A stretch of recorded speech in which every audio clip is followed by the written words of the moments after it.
কটা ল্যাবখোর ছেলের জন্য যে ওরা অনুষ্ঠান স্থগিত রেখেছিল এটাই বিশাল ব্যাপার। পরে জানতে পারলাম ফুলের মালাটা তো আমাদের কাছে ছিল, তাই অনুষ্ঠান শুরু করতে পারেনি, না হলে হয়ে যেত। रोम रोम भाइयों। একটা আইবুড়ো কার্তিকের কাছে নিজের বন্ধুর বিয়ে খেয়ে আবার সেই বন্ধুর 1 বছর পর অ্যানিভার্সারি খেতে আসা, আর যাই হোক ভিতরে খুঁজে থাকতে পারে না, পুরো কাটা গায়ে নুনের ছিটে দেওয়ার মতো ব্যাপার। আর এদেরকেও বলি হারি, একবার বিয়েতে মালা বদল করেও এদের শখ মেটেনি, আবার করছে। বলি এবার মালা বদল না করে কোল বদল করার পালা। 1 বছর তো হলো, যাই হোক তখন আবার নিমন্ত্রণ খেতে আসবো, আমার নতুন ব্লগ হবে।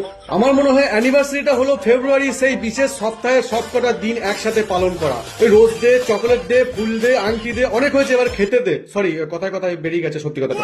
আগেকার দিনে অ্যানিভার্সারি ছিল না, কারণ তখন তো আর ছবি টবি তোলা ছিল না, ক্যামেরা ছিল না, ফোন ছিল না। যে দিনটা এত খরচা করে পালন করব সেটা যদি ক্যাপচার না থাকে তাহলে তো সব খরচই বেকার, পরে তো ছেলে পিলেদের দেখানো যাবে না। ওই জন্যই এখন অ্যানিভার্সারি হয়েছে। ওভাবে দেখে লাভ নেই তোমাদের। দাদা প্র্যাকটিস করেছিল তাই ম্যান অফ দ্য ম্যাচ হয়েছে, ট্রফি পেয়েছে।